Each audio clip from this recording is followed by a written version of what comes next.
Halo Miss, perkenalkan nama saya Roziana Fitri dari kelas 12 IPA 4 nomor urut ke-22. Baik, di sini saya akan mengerjakan nomor 3, yaitu disuruh menjelaskan apakah dari simpulan keempat ini pernyataan yang sesuai ialah benar atau salah. Untuk mengetahui pernyataan tersebut benar atau salah, kita mencari selisih dari data perhitungan dan data simpulan yang sudah tertera di bawah ini. Jadi langkah awalnya kita akan menghitung larutan elektrolit dan non-elektrolit dari larutan X dan larutan Y. Baik, langkah awal kita akan menghitung larutan non-elektrolit dari larutan X. Rumus larutan non-elektrolit ialah delta TF sama dengan M dikali KF, di mana delta TF yaitu TF larut kurang TF larutan. Di mana TF larut ialah air 0 derajat dikurang di larutan X diketahui min 1,5 derajat. Yang mau kita cari di sini nilai M. Jadi sama dengan M dikali KF-nya 1,86. Jadi ini 1,5 derajat M dikali 1,86. Jadi nilai dari M ialah 1,86 per 1,5 yaitu 0,8 M. Kita hitung pakai kalkulator. Selanjutnya kita mencari larutan elektrolit dari larutan X, di mana rumusnya delta TF sama dengan M dikali KF dikali I.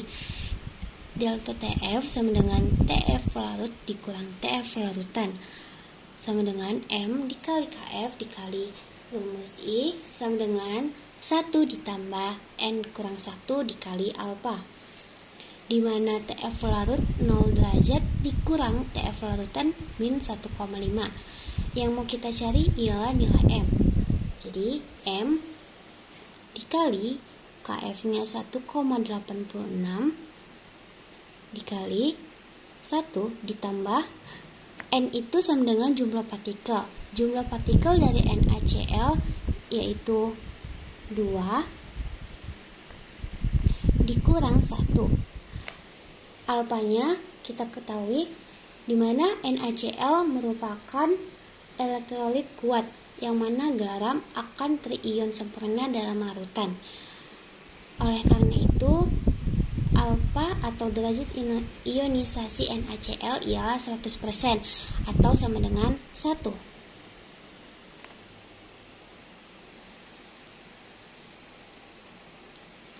Jadi 1,5 derajat sama dengan M dikali 1,86 dikali 2 dikurang 1, 1 dikali 1, 1. Berarti 1 ditambah 1 sama hasilnya 2. Jadi nilai M sama dengan 1,5 per 1,86 dikali 2, di mana hasilnya M sama dengan 0,4 M.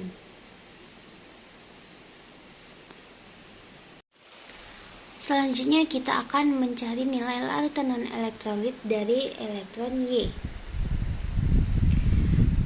Rumusnya sama seperti di larutan X, yaitu delta TF sama dengan M dikali KF.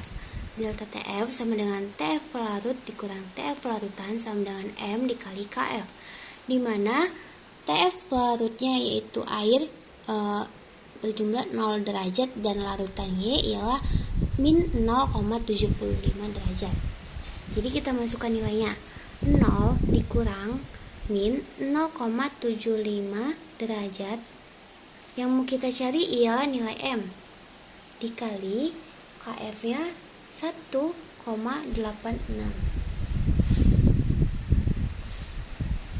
Jadi 0,75 sama dengan M dikali 1,86,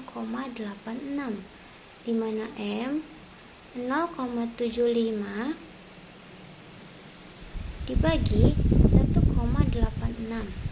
Hasilnya M sama dengan 0,4 M.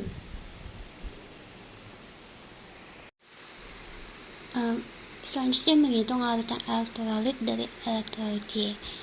Rumusnya sama seperti di awal, yaitu delta TF sama dengan M dikali KF dikali I.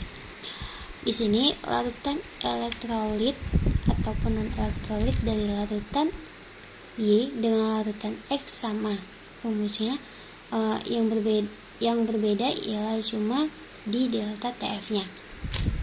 Jadi ini sama ya nilainya, 0,75 sama dengan M dikali 1,86 dikali 2. Jadi nilai M sama dengan 0,75 per 1,86 dikali 2. Jadi nilai M sama dengan 0,2 M. Di simpulan pertama dinyatakan larutan X ialah glukosa 1 M dan larutan Y ialah natrium klorida 0,25 M. Larutan glukosa merupakan larutan non-elektrolit. Maka perbandingannya diambil dari data larutan non-elektrolit dan data simpulan. Di data perhitungan non-elektrolit ialah 0,8 M, sedangkan di data simpulan 1 M. Jadi selisih dari dua konsentrasi tersebut ialah 0,2 M. Selisih konsentrasi ini tidak terlalu jauh dan dapat disimpulkan larutan X sesuai. Di simpulan pertama larutan Y ialah natrium klorida merupakan larutan elektrolit. Jadi perbandingan yang diambil dari data perhitungan elektrolit dengan data simpulan, di mana data perhitungan terdapat 0,2 M, sedangkan di data simpulan 0,25 M. Jadi selisih konsentrasinya yaitu 0,05. Selisihnya tidak terlalu jauh, maka larutan Y dinyatakan sesuai. Jadi di simpulan pertama pernyataan yang sesuai yaitu benar. Simpulan kedua dinyatakan larutan X ialah urea 0,5 M dan larutan Y ialah natrium klorida 1 M, di mana larutan urea merupakan larutan non-elektrolit. Perbandingan yang diambil dari data perhitungan non-elektrolit dan data simpulan. Di data perhitungan elektrolit sejumlah nilainya 0,8 M, di data simpulan 0,5 M. Selanjutnya ada larutan natrium klorida yang merupakan larutan elektrolit. Perbandingan diambil dari data perhitungan larutan elektrolit dengan data simpulan. Di data perhitungan terdapat 0,2 M, sedangkan di data simpulan terdapat 1 M. Selisih dari dua konsentrasi tersebut ialah 0,8 M. Selisihnya itu jauh, maka dapat disimpulkan pernyataan di simpulan kedua ialah salah. Di simpulan 3 dinyatakan larutan X ialah natrium klorida 0,5 M dan larutan Y ialah urea 0,5 M. Di larutan X atau larutan NaCl merupakan larutan elektrolit. Perbandingannya di data perhitungan elektrolit ialah 0,4 M, sedangkan di data simpulan 0,5 M. Jadi selisih konsentrasinya yaitu 0,1.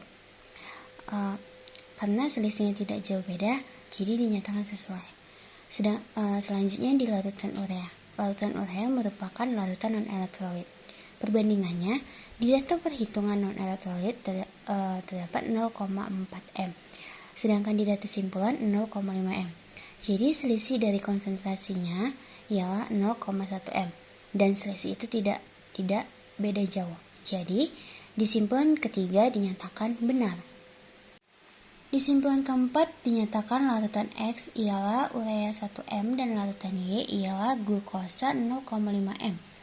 Larutan urea yang disebut juga larutan X merupakan larutan non-elektrolit. Perbandingannya diambil dari data perhitungan non-elektrolit dan data simpulan. Di data perhitungan ialah 0,8 M, sedangkan di data simpulan terdapat 1 M. Jadi selisih dari konsentrasinya yaitu 0,2 M dan tidak beda jauh. Jadi larutan X dinyatakan sesuai. Selanjutnya larutan glukosa atau larutan Y merupakan larutan non-elektrolit. Perbandingannya diambil dari data perhitungan non-elektrolit dan data simpulan. Di data perhitungan terdapat 0,4 M, sedangkan di data simpulan 0,5 M. Selisih konsentrasinya yaitu 0,1 M. Di simpulan keempat, larutan Y ialah larutan glukosa, merupakan larutan non-elektrolit. Jadi perbandingannya dari data perhitungan non-elektrolit dan data simpulan. Di data perhitungan non-elektrolit yaitu 0,4 M, sedangkan di data simpulan 0,5 M. Konsentrasinya tidak terlalu jauh, yaitu 0,1 M. Jadi larutannya dinyatakan sesuai. Simpulan keempat, pernyataan yang sesuai yaitu benar. Sekian penjelasan nomor 3 dari saya. Terima kasih.